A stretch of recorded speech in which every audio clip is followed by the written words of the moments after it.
Hello everyone friends, सबसे पहले मैं आप सभी का अपने यूट्यूब चैनल में स्वागत करता हूं और आज की इस वीडियो में हम सोशियोलॉजी का एक बहुत ही महत्वपूर्ण टॉपिक डिस्कस करेंगे जो कि है मैरिज। मेरे दोस्तों, मैं बिना टाइम वेस्ट किए इंट्रोडक्शन के साथ शुरू करता हूं और इंट्रोडक्शन में आपने क्या लिखना है वो सारा कुछ बताऊँगा। ये सोशियोलॉजी का बहुत महत्वपूर्ण टॉपिक है। कैसे ये टॉपिक आया, किसका ये पार्ट है, सारा कुछ हम आके इंट्रोडक्शन में सबसे पहले शुरू करते हैं। इंट्रोडक्शन।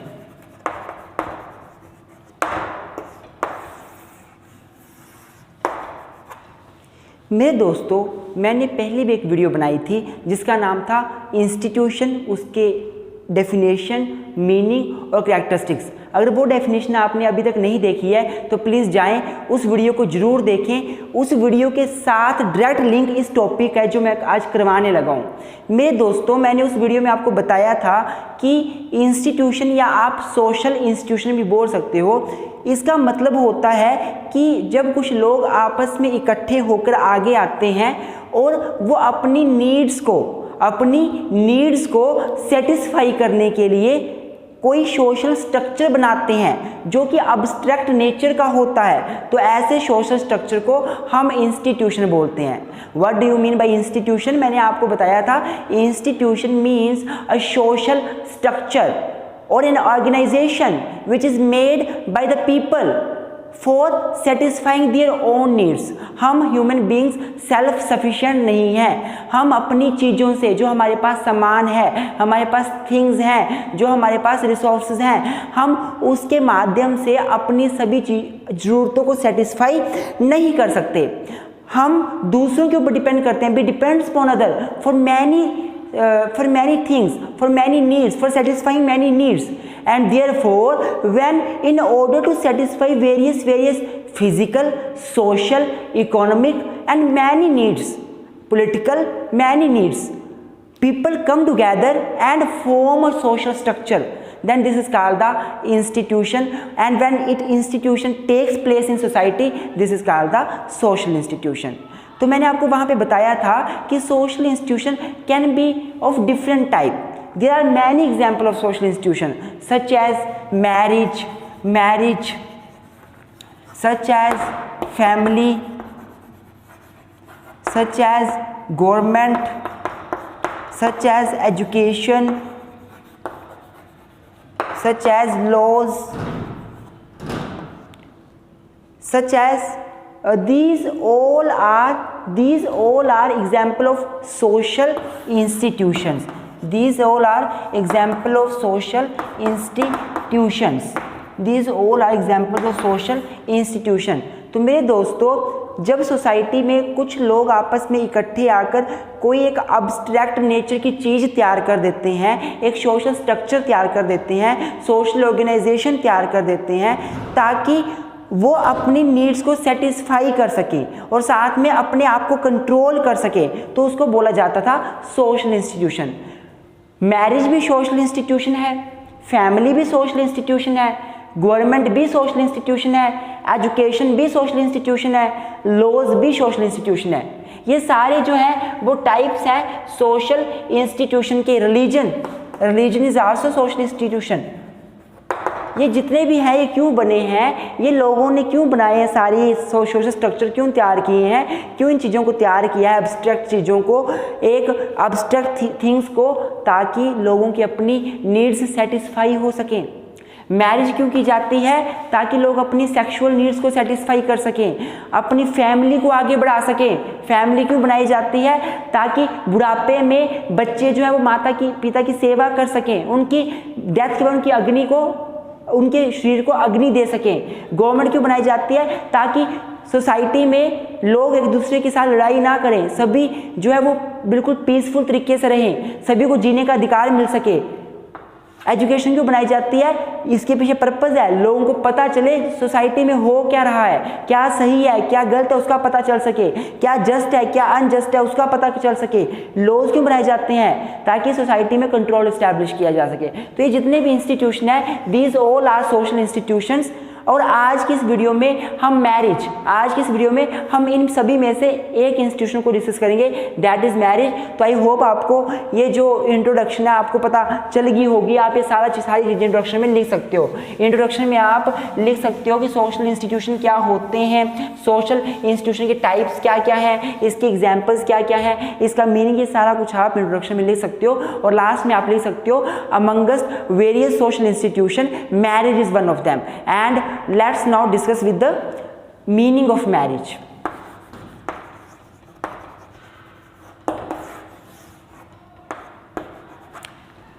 मेरे दोस्तों, अगर मैं मैरिज की मीनिंग का बात करूं, if I talk about the meaning of marriage, there is no precise definition of this marriage.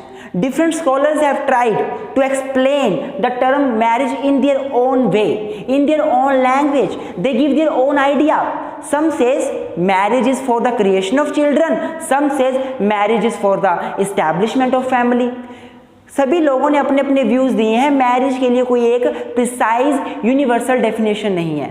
लेकिन अगर मैं जर्नल वे में बात करूं, if I talk about marriage in general way, अगर मैं जर्नल लैंग्वेज की बात करूं, तो marriage can be defined as union of two different sexes.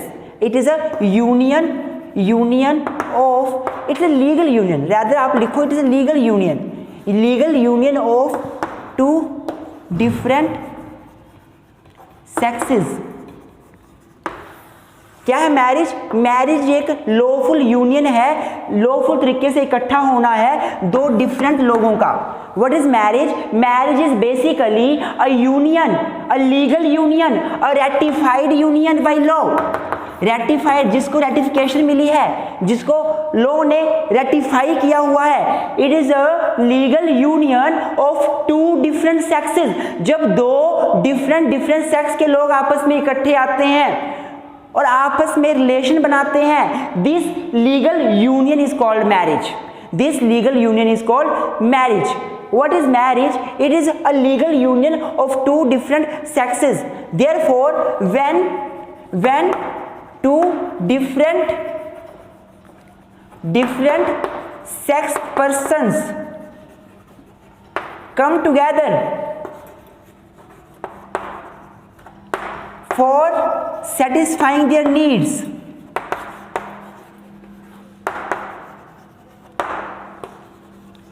Needs कौन सी? Economic needs, physical needs, social needs, सारी नीड्स. जब दो डिफरेंट सेक्स के लोग आपस में इकट्ठे आते हैं और वो अपनी नीड्स को सेटिस्फाई करने के लिए इकट्ठे आते हैं, and establish relations among them, this legal union is called marriage. What is marriage? When two different sex persons, they come together in legal way, in ratified way, for satisfying their own needs. This legal relationship among these two person is called as marriage. It is called as marriage. I hope आपको marriage का meaning समझ आ गया होगा कि marriage का meaning होता क्या है. मैरिज का सिंपल सा मतलब है कि legally ratified union of two sexes person.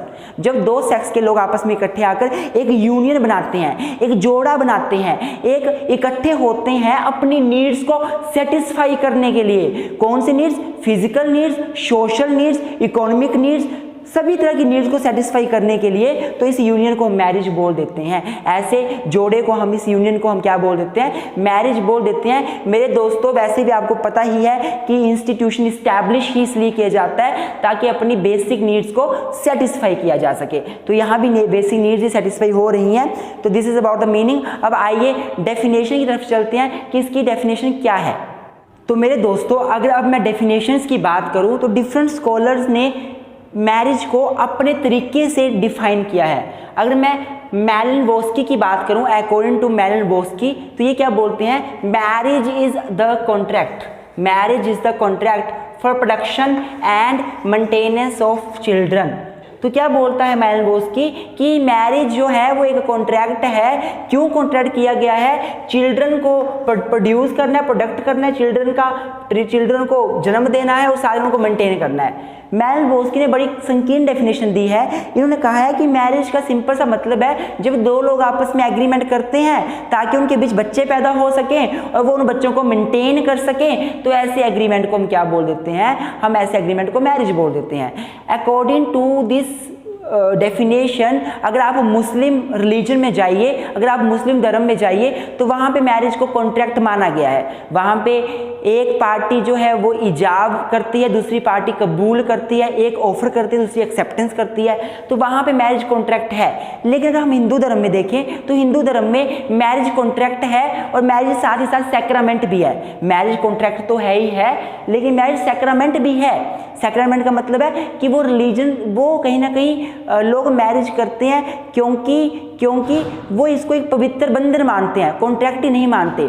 तो इनकी डेफिनेशन थोड़ी नैरो डेफिनेशन है, पर इन्होंने मेनली हम फोकस करेंगे डेफिनेशन के ऊपर। तो मेलन बोस्की क्या बोलते हैं कि मैरिज जो है वो एक कॉन्ट्रैक्ट है दो लोगों के बीच। जो कॉन्ट्रैक्ट क्यों एंटर किया जाता है, ताकि उनके बीच बच्चे पैदा हो सकें और उन बच्चों को वो मेंटेन कर सकें। अगर मैं हॉर्टन एंड हंट की बात करूं, हॉर्टन एंड हंट की बात करूं, तो ये क्या बोलते हैं, marriage is the approval, marriage is the approved social pattern whereby two or more persons establish a family।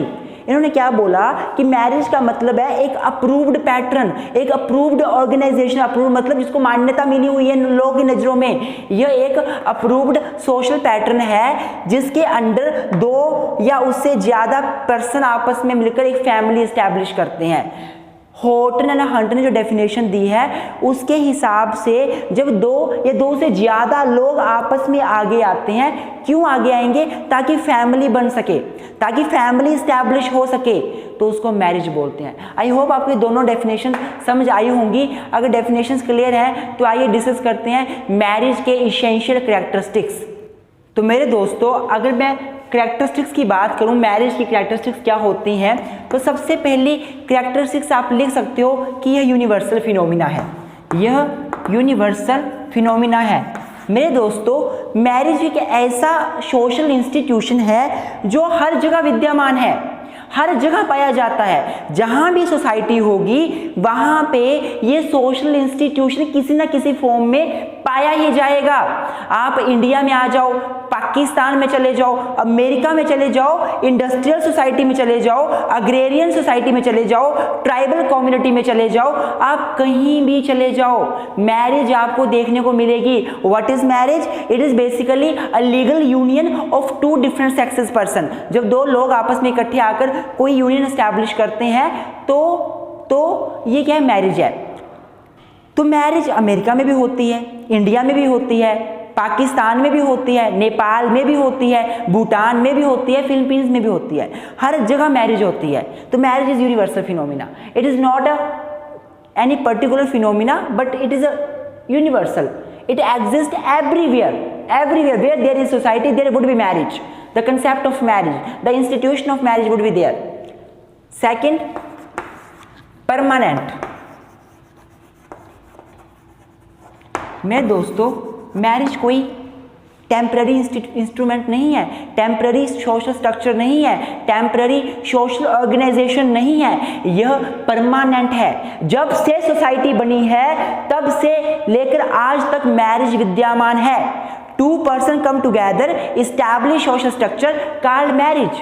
If person dies, वो पर्सन मर जाते हैं, marriage still exist in the society, still remain in the society. With the death of two persons marriage doesn't come to end. Marriage कभी भी खत्म नहीं होती, marriage लगातार आगे बढ़ती है। आज दो पर्सन ने मैरिज करी, मैरिज हो गई, वो मर जाएंगे, मैरिज थोड़ा मरी अभी, मैरिज दूसरे पर्सन मैरिज करेंगे, तीसरे पर्सन मैरिज करेंगे। मैरिज तो परमानेंट है, मैरिज तो सोसाइटी में रहेगी। This is permanent social institution, it is not a temporary social institution. I hope आपको दो समझ आ गए होंगे। तीसरा, ancient, old. Marriage is not a new concept, it is very old concept. It is as old as the history of human being, as the society itself. जब से society चली है तब से ये सोशल इंस्टीट्यूशन मैरिज भी चला है, आज भी विद्यमान है और कल भी विद्यमान होगा। मैरिज बहुत पुराना इंस्टीट्यूशन है, यूनिवर्सल है, हर जगह विद्यमान है, परमानेंट भी है और एंशिएंट भी है, काफ़ी पुराना है, कोई नया इंस्टीट्यूशन नहीं है, आज या कल में बना हुआ कोई नया इंस्टीट्यूशन नहीं है, बहुत पुराना इंस्टीट्यूशन है। आप ओल्ड टाइम पे जाइए, ओल्ड टाइम पे भी मैरिज होती थी। इनफैक्ट पहले मैरिज छोटे बच्चों की करवा दी जाती थी, अब मैरिज के लिए एज फिक्स हो गई है 21 साल और 18 साल अमंगस्ट हिंदूज। मैरिज चेंज हो रही है, नो डाउट, कंसेप्ट चेंज हो रहा है, नो डाउट, पर मैरिज तो पहले भी थी ना, पहले मैरिज हो जाती थी, उसके बाद सती प्रथा विद्यमान थी।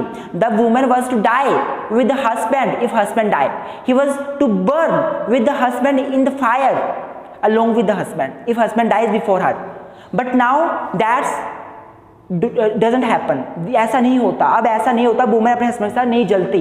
पर मैरिज तो अभी भी है, चेंजेस हो गए हैं पहले से, लेकिन मैरिज जो था वो एंशिएंट कंसेप्ट था, पुराने टाइम से चला आ रहा था और अब भी विद्यमान है। Marriage is very old, it is as old as the society itself. Fourth point आप लिख सकते हो, फोर्थ पॉइंट डायनामिक। मेरे दोस्तों मैरिज एक डायनामिक कंसेप्ट है, ये स्टैटिक कंसेप्ट नहीं रहा है। Marriage is a social institution which is dynamic. Dynamic means this social institution is subject to change. Many changes have been taken place in this social institution from the beginning when this social institution was come into existence. जब से ये marriage होना शुरू हुई है, ये marriage come into existence में आई है, उसके बाद इस मैरिज में बहुत सारे डिफरेंसेस, बहुत सारे चेंजेस आए हैं। पहले छोटे बच्चों की मैरिज होती थी, अब नहीं होती। पहले मैरिज के बाद अगर हस्बैंड मर जाता था, वाइफ को साथ में जलना पड़ता था, अब ऐसा नहीं होता। पहले जो थी वो विडो री मैरिज नहीं थी, एक वुमेन द्वारा से मैरिज नहीं कर सकती थी, अब द्वारा से मैरिज भी की जा सकती है। मैरिज में कंसेप्ट में चेंजेस आए हैं, बहुत सारे चेंजेस आए हैं, तो therefore marriage is dynamic also. These are the essentials, these are the characteristics also. अब पांचवी कैरेक्टरिस्टिक बात करूं तो आप लिख सकते हो मैरिज रिक्वायर्ड सोशल अप्रूवल।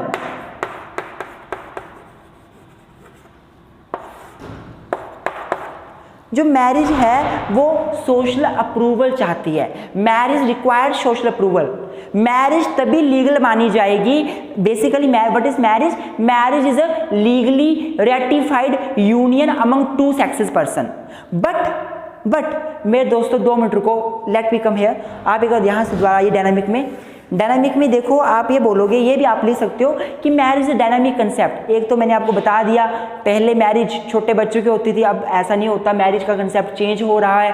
पहले विडो री मैरिज नहीं थी, अब है, ये भी मैरिज का कंसेप्ट चेंज हो रहा है। अब देखिए, अब ट्रांसजेंडर कम्युनिटी आ गई है, LGBT कम्युनिटी आ गई है। जनरली मैरिज क्या होती है, 2 डिफरेंट सेक्सेस के लोग आपस में रिलेशन स्टैब्लिश करते हैं, लीगली रेटिफाइड यूनियन बनाते हैं। लेकिन अब सेम सेक्स के लोग भी मैरिज कर रहे हैं, सेम सेक्स के लोग भी मैरिज कर रहे हैं, होमोसेक्सुअलिटी को लीगल कर दिया गया है। तो आप इसमें ये भी लिख सकते हो कि मैरिज का कंसेप्ट चेंज हो रहा है लगातार। Now at present time the same sex person can also enter into the agreement of marriage and that marriage would be lawful it would be lawful in the society. Therefore आप ये भी लिख सकते हो इसमें डायनामिक में। Now let's come to this point that is marriage requires social approval. I hope आपको ये समझ आ गया होगा। Marriage requires social approval. मेरे दोस्तों आगे बढ़ने से पहले मैं रिक्वेस्ट करूंगा, अगर आपको वीडियो अच्छी लग रही हो, सारे कंसेप्ट्स क्लियर हो रहे हो, तो अभी लाइक कर दें मेरी वीडियो को। मेरे चैनल को अगर सब्सक्राइब नहीं किया है तो अभी सब्सक्राइब कर दें। आपके लाइक से हमें बहुत मोटिवेशन मिलती है। प्लीज़ वीडियो को ज़्यादा से ज़्यादा शेयर और लाइक किया करें। तो आइए पॉइंट पे आते हैं, मैरिज रिक्वायर्ड सोशल अप्रूवल। मेरे दोस्तों मैरिज हमेशा सोसाइटी का अप्रूवल रिक्वायर करती है। मेरा मतलब बोलने का क्या है, marriage is a ratified legal union among 2 person, but this union among 2 person would become marriage only if would be accepted by the society. If society is not accepting something, then that would not be marriage. For example, if it has 2 person, male and female, they start to live together, दोनों आपस में इकट्ठे रह रहे हैं। Society ऐसे relation को इकट्ठा रहना, ये भी यूनियन ही है। ये भी यूनियन ही तो है, मेल फीमेल दोनों इकट्ठे रह रहे हैं। सोसाइटी उसको एक्सेप्ट नहीं करती। सोसाइटी ये मानती है कि इन दोनों पर्सन्स को साथ फेरे लेने चाहिए, सिंदूर मांग में लगाना चाहिए, चूड़ा पहनना चाहिए। सोसाइटी ये अगर मानती है तो सोसाइटी क्या करेगी, सोसाइटी उन दो पर्सन्स की मैरिज को अप्रूवल नहीं देगी। जब अप्रूवल नहीं देगी तो दोनों की मैरिज लॉफुल मैरिज नहीं होगी। मतलब एक चीज को मैरिज बनाने के लिए सोसाइटी की अप्रूवल की बहुत जरूरत है। अगर सोसाइटी किसी चीज को अप्रूव नहीं करती है तो वो मैरिज नहीं बन सकती। Two person if they enter into agreement with each other and start to live together as husband wife, but society does not believe that this is a marriage, then that would not be marriage. Marriage must require a social approval also. Society उन दोनों लोगों के union को accept भी करे, approve भी करे। This is also essential characteristics of the marriage. Next आप लिख सकते हो मैरिज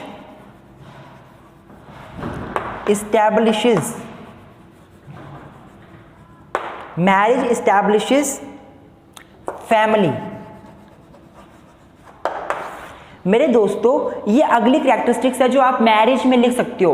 मैरिज फैमिली को इस्टेब्लिश करती है। मैरिज जब दो पर्सन के बीच होती है, उनके बीच बच्चे पैदा होते हैं, तो यही तो फैमिली है।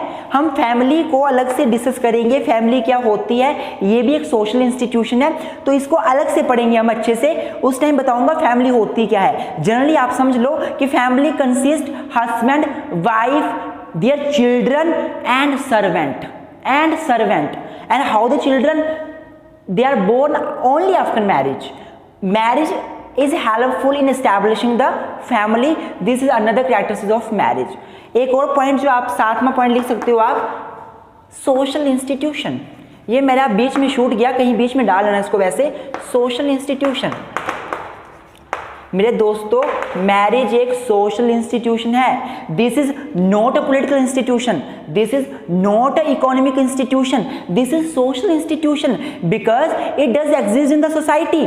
Social means society, something related to society, and institution means a social structure established for satisfying the human needs, and marriage is also establishing in the society for satisfying the human needs. And what would be the needs? Needs may be physical, sexual, economic, and also political, and also social. So social institution is also characteristics of marriage.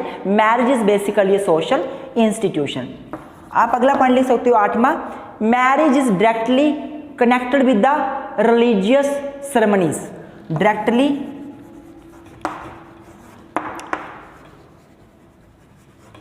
connected with the